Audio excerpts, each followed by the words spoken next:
ഇതുപോലെ സ്ട്രെസ്സ് വരുന്ന സമയത്തൊക്കെ നമ്മൾ ഡീവേറ്റ് ചെയ്യുക അല്ലെങ്കിൽ യോഗ ചെയ്യുക മെഡിറ്റേറ്റ് ചെയ്യുക എന്നൊക്കെ പറയുന്ന പോലെ ഒരു തെറാപ്പി തന്നെയാണിത്.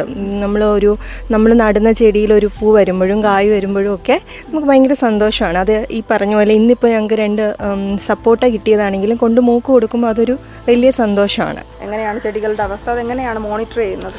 ഇത് ഇൻ്റർനെറ്റ് ബേസ്ഡ് ആയിട്ടുള്ള ഒരു ആപ്ലിക്കേഷനാണ്. നമുക്ക് ഇതിനകത്തൊരു ഡാഷ്ബോർഡ് ഉണ്ട്, ഇതിനകത്തുള്ള ഡേറ്റ ഫുൾ കിട്ടുന്നുണ്ട്. അതുപോലെ ഒരു ചാർട്ടായിട്ട് നമുക്ക് പെട്ടെന്ന് മനസ്സിലാവുന്ന രീതിയിൽ ഒരു ചാർട്ടായിട്ട് ഇതിപ്പോൾ കാണുന്നത് അന്തരീക്ഷത്തിലെ ടെമ്പറേച്ചറാണ്. ഇപ്പോൾ ഉച്ചയായപ്പോഴേക്കും കൂടി വന്നിട്ട് ഇപ്പോൾ ഇച്ചിരി കുറഞ്ഞു വരുന്നുണ്ട്, വൈകുന്നേരമായി. ഇതുപോലെ ഇതിനകത്തുള്ള ഹ്യൂമിഡിറ്റിയുടെ ലെവല്, ലൈറ്റ് ഇൻറ്റൻസിറ്റി അതെല്ലാം നമുക്ക് ഇതുപോലെ കിട്ടുന്നുണ്ട്. ഈ ചെടികളൊക്കെ നിൽക്കുന്നത് മണ്ണിലല്ല, PVC പൈപ്പിനുള്ളിലാണ്. ഇതിലൂടെ വെള്ളം കടന്നു പോകുന്നുണ്ട്. ഈ വെള്ളത്തിൽ ചില മിശ്രിതങ്ങളൊക്കെ ചേർത്തിട്ടുണ്ട്. അതിനാലാണ് ഈ ചെടി ഇങ്ങനെ നിൽക്കുന്നത്. മണ്ണിൻ്റെ ആവശ്യമേ ഇല്ല. അത്തരത്തിലും വിജയകരമായിട്ട് നമുക്ക് കൃഷി ചെയ്യാൻ സാധിക്കുമെന്ന് തിരുവനന്തപുരം ജില്ലയിലെ ഒരു കർഷകൻ തെളിയിച്ചിരിക്കുകയാണ്. സന്തോഷം എന്നാണ് അദ്ദേഹത്തിൻ്റെ പേര്. അദ്ദേഹത്തെ തേടി ഇത്തവണത്തെ സംസ്ഥാന സർക്കാരിൻ്റെ കാർഷിക പുരസ്കാരവും തേടി എത്തിയിരിക്കുകയാണ്, നൂതന ആശയത്തിലൂടെ കൃഷി ചെയ്യുന്നതിന്.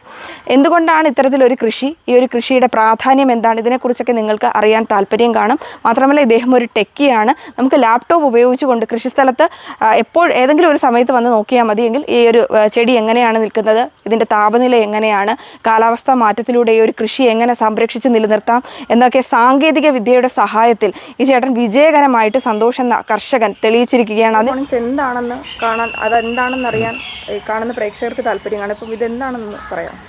ഹൈഡ്രോപോണിക്സ് പറഞ്ഞാൽ സോയിലെസ് ആയിട്ടുള്ള ടെക്നിക്കാണ്, മണ്ണില്ലാത്തൊരു കൃഷി രീതിയാണ്. തികച്ചും ഇതിനാവശ്യമുള്ള ന്യൂട്രിയൻസ്, ചെടിക്ക് ആവശ്യമുള്ള വളം, അതും ആവശ്യമുള്ള അളവിൽ മാത്രം വെള്ളത്തിൽ അലിയിച്ച് ചെടിയുടെ വേരിലൂടെ കടത്തിവിടുന്നൊരു ടെക്നിക്കാണ്.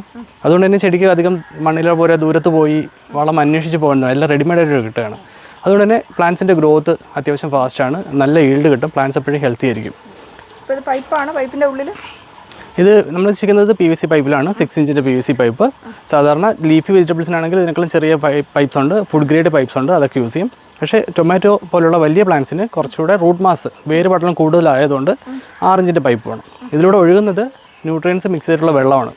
സാധാരണ നമ്മൾ മണ്ണിലിടുന്ന NPK പോലുള്ള വളങ്ങളുടെ ഒരു പ്രത്യേക കോമ്പിനേഷൻ, അതിൻ്റെ പ്യൂറസ്റ്റ് ഫോമിൽ ചെടിക്ക് ആവശ്യമുള്ളത് മാത്രമേ കൊടുക്കുന്നുള്ളൂ. നമ്മുടെ ഇതിനകത്ത് വേര് പടലത്തിലുണ്ടാകുന്ന ചൂട് കൺട്രോൾ ചെയ്യാനായിട്ട് പൈപ്പെല്ലാം റാപ്പ് ചെയ്തിട്ടുണ്ട്, ഒരു തെർമൽ ഇൻസുലേറ്റർ വെച്ചിട്ട് റാപ്പ് ചെയ്തിട്ടുണ്ട്. അതുകൊണ്ട് ചൂട് ഉള്ളിലേക്ക് കടക്കുന്നില്ല. ഈ സ്റ്റീൽ കോട്ടിങ് റിഫ്ലക്റ്റീവ് ആണ്, പിന്നെ ഒരു ഫോം മെറ്റീരിയലാണ്. ഇത് പുറത്തുള്ള ചൂട് ഉള്ളിലേക്ക് കടക്കാതെ ശ്രദ്ധിക്കുന്നു. പരിപാലനമൊക്കെ എങ്ങനെയാണ്? പൂർണ്ണമായിട്ടും കൺട്രോൾ ചെയ്യാൻ പറ്റുന്ന രീതിയിലാണ് നമ്മുടെ ഇതിനകത്തുള്ള സിറ്റുവേഷൻസ്. അതായത് വെള്ളത്തിൻ്റെ ടെമ്പറേച്ചർ, ന്യൂട്രീഷൻസ് ലെവൽസ് എല്ലാം നമുക്ക് നമ്മുടെ കൺട്രോളിൽ നിൽക്കുന്നതാണ്.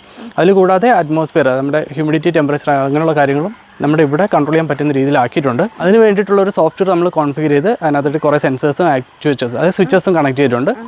അപ്പോൾ ഈ സെൻസേഴ്സ് ലൈവായിട്ടുള്ള ഡേറ്റ എടുത്തിട്ട് നമുക്ക് കിട്ടും. ഇൻ്റർനെറ്റ് ബേസ്ഡ് ആയിട്ടുള്ള ഒരു ആപ്ലിക്കേഷനാണ്.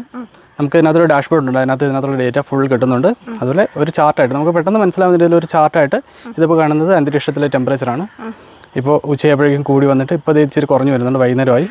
ഇതുപോലെ ഇതിനകത്തുള്ള ഹ്യൂമിഡിറ്റിയുടെ ലെവല്, ലൈറ്റ് ഇൻറ്റൻസിറ്റി അതെല്ലാം നമുക്ക് ഇതുപോലെ കിട്ടുന്നുണ്ട്. കൂടാതെ ഇത് വെച്ചിട്ട് നമ്മൾ കുറച്ച് ഓട്ടോമേഷൻസ് കാര്യങ്ങൾ ചെയ്തിട്ടുണ്ട്. അതായത് ഓട്ടോമാറ്റിക്കായിട്ട് ഒരു ത്രഷോൾഡിന് മേളിലാകുമ്പോഴേക്കും സ്പ്രിംഗ്ലർ ഓൺ ആവുക, അങ്ങനെയുള്ള കാര്യങ്ങൾ ചെയ്തിട്ടുണ്ട്. ഇത് ഓട്ടോമാറ്റിക് നടക്കും. കൂടാതെ ഇതൊരു മാനുവൽ സ്വിച്ചാണ്, നമുക്ക് മാനുവലായിട്ട് ഓൺ ഓഫ് ചെയ്യാനും പറ്റും. കാർഷിക രംഗത്തുള്ളവരോടൊക്കെ എന്താ പറയാനുള്ളത്? കൃഷി ഒരു പാഷനായിട്ട് എടുക്കുക, അതൊരു ബിസിനസ് ആക്കാതിരിക്കുക, ഇഷ്ടം കൊണ്ട് ചെയ്യുക. അപ്പോൾ റിസൾട്ട്സ് സ്വയമേ വന്നോളൂ. ഇവരും IT രംഗത്താണ് ജോലി ചെയ്യുന്നത്. അപ്പോൾ നമുക്കറിയാം മാനസിക സംഘർഷവും ടെൻഷൻസും ഒക്കെ ഉള്ളൊരു മേഖലയാണ്. അതായത് തൊഴിലുണ്ടെങ്കിലും കുറച്ചുകൂടി കൂടുതലാണ് IT മേഖല. നമുക്ക് വേറെ ഒന്നിനും സമയം കിട്ടില്ല. എങ്കിൽ പോലും കൃഷിയെ ഹൃദയത്തോട് ചേർത്ത് കൃഷി സ്ഥലം സ്വന്തമാക്കി, അതായത് നമ്മളിപ്പോൾ നാട്ടിൽ പലതും വില കൊടുത്താണല്ലോ വാങ്ങിക്കുന്നത്. അപ്പോൾ എന്ത് തോന്നി, ഒരു ആശയം ആർക്കാ തോന്നിയത്? അപ്പോൾ എന്താ തോന്നിയത് ചേച്ചിയോട് പറഞ്ഞപ്പോൾ? ആശയം തീർച്ചയായും അദ്ദേഹത്തിൻ്റെ തന്നെയാണ്. പിന്നെ ഇതൊരു പാഷനായിട്ടാണ് ഞങ്ങൾ കൊണ്ടുപോകുന്നത്. ഇപ്പം ഈ പറഞ്ഞ പോലെ IT-യിൽ ഫുള്ള് സ്ട്രെസ്സാണ്, പലതരത്തിലുള്ള ആൾക്കാർ നമ്മൾ ഡീൽ ചെയ്യുന്നുണ്ട്. പക്ഷേ അത് മാറി ചേട്ടന് ഇങ്ങനെ ഒരു പാഷൻ ഉണ്ടെന്ന് പറഞ്ഞപ്പോൾ ഞാൻ ഫുൾ സപ്പോർട്ട് തന്നെയായിരുന്നു. പക്ഷേ ഇതെങ്ങനെ വർക്കിൻ്റെ കൂടെ കൊണ്ടുപോകാൻ പറ്റുമെന്നുള്ളത് ഭയങ്കര ഒരു ഡൗട്ട്ഫുൾ ആയിരുന്നു ഞാനും. പക്ഷേ പുള്ളിക്കാരൻ്റെ ഇൻട്രസ്റ്റ് ആയിരുന്നു ഇതെല്ലാം.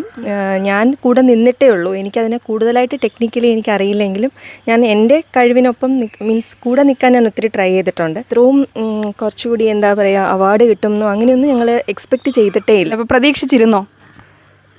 സത്യം പറയുകയാണെങ്കിൽ ഒട്ടും പ്രതീക്ഷിച്ചിരുന്നില്ല. എന്നോടിങ്ങനെ കൊടുത്തിട്ടുണ്ട്. കാരണം 2-3 വർഷമായിട്ട് നമ്മൾ ഈ ഒരു ഇന്നൊവേഷൻ കാറ്റഗറിയിൽ കൊടുക്കുന്നുണ്ട്. ചാൻസ് ഉണ്ട് എന്നിങ്ങനെ പറയുമ്പോഴും എനിക്കൊരു പ്രതീക്ഷയില്ലായിരുന്നു.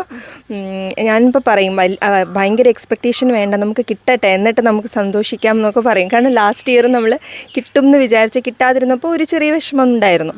പക്ഷെ കിട്ടി. അതിലുപരി ആ കിട്ടുന്ന മൊമെൻറ്റിൽ അല്ല നമ്മളത് റിയലൈസ് ചെയ്യുന്നത്. അത് കഴിഞ്ഞിട്ട് നമ്മൾ സംസാരിക്കുന്ന ആൾക്കാർ, നമ്മൾ റെക്കഗ്നൈസ് ചെയ്യുന്ന പ്ലാറ്റ്ഫോംസ്, അത് ഭയങ്കര വലുതാണെന്ന് പിന്നെ ഓരോ ദിവസം കഴിയുന്തോറുമാണ് അതിൻ്റെ ആ അവാർഡിൻ്റെ വാല്യൂ ശരിക്കും നമ്മൾ റിയലൈസ് ചെയ്യുന്നത്.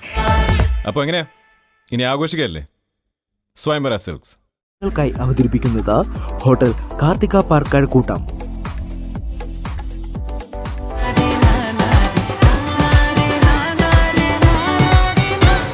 Alamana Gold and Diamonds, Bishara Tower near KSRTC bus stand, Venyaramud. അടിമുടി ചേഞ്ച്, അടിപൊളി റേഞ്ച്.